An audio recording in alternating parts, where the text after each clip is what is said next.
All right, ladies and gentlemen. So let's talk some boxing again. If you guys want to go see the fight of Sergey Kovalev versus Andre Ward without commentary in the stadium in 3 dimension from above, it's the video to look at. Okay? Because quite frankly, sometimes I don't know what people be looking at. I just came from the Boxing Voice, and Ness and they were scoring the fight. And one of the things I just want to say is that it only reiterated what I already knew, that Ward won 8 of the rounds to Sergey Kovalev's 4. But again,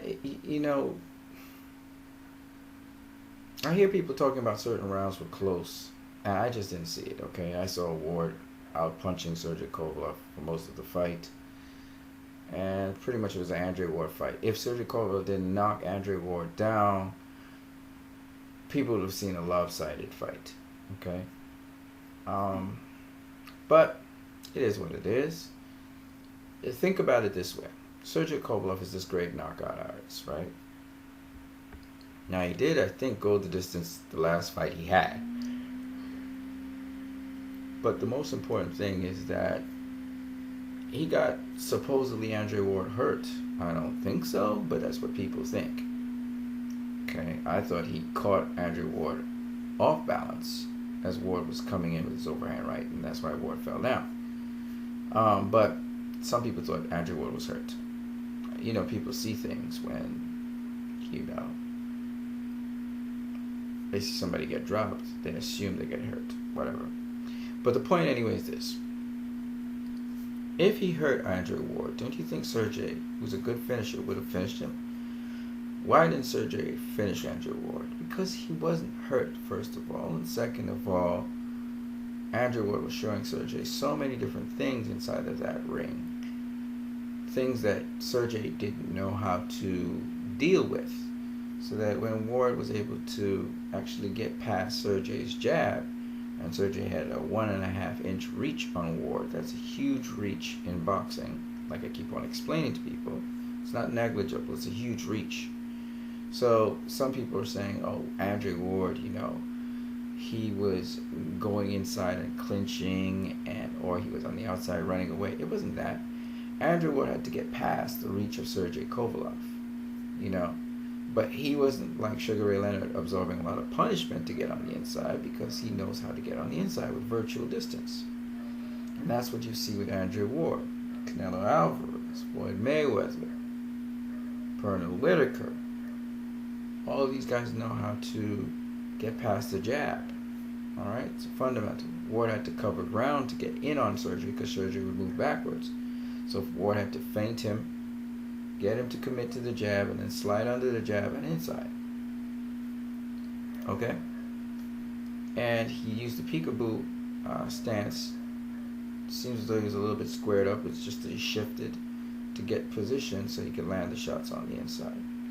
And for the most part, even though Sergey tried to clinch Ward, he was not successful as he would like to be, because Ward knew how to slip past a clinch, and he's physically strong.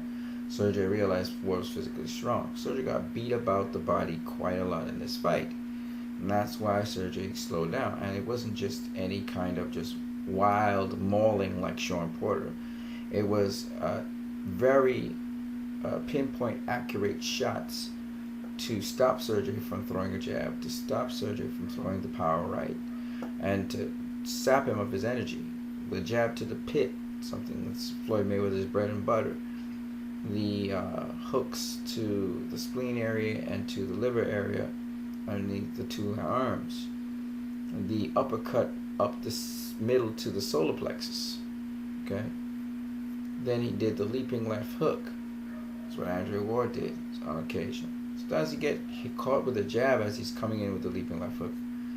Another thing people don't realize is Andre Ward actually walked into the overhand right that Sergey was doing, but because Sergey didn't get full extension, he couldn't use full power on Andre Ward, and so all he was able to do really was slap him and knock him off balance. That's really what happened. Ward wasn't buzzed or anything like that, because he pretty much walked into the shot and got knocked down. And I guess that's something that John David Jackson was working with Kovalev. But it never happened to Ward again in the fight because Ward decided to roll under anytime he threw a punch or a shot. And the reason Ward wasn't using his right so much in the fight, as Nessende so correctly saw, was because he was sizing up Kovalev, weakening up Kovalev enough before he would use his right, and then he started to use the right throughout the fight after that. So Kovalev was a shell of himself in round 12. There's no way Sergey Kovalev won round 12. So those people saying Sergey Kovalev won round 12, I'm asking how? How? Go watch round 12 again. And that's why I invite you guys to watch the fight as many times as you need to right here. This is in the arena. And they give you all 12 rounds. Go check it out. You guys have a great one.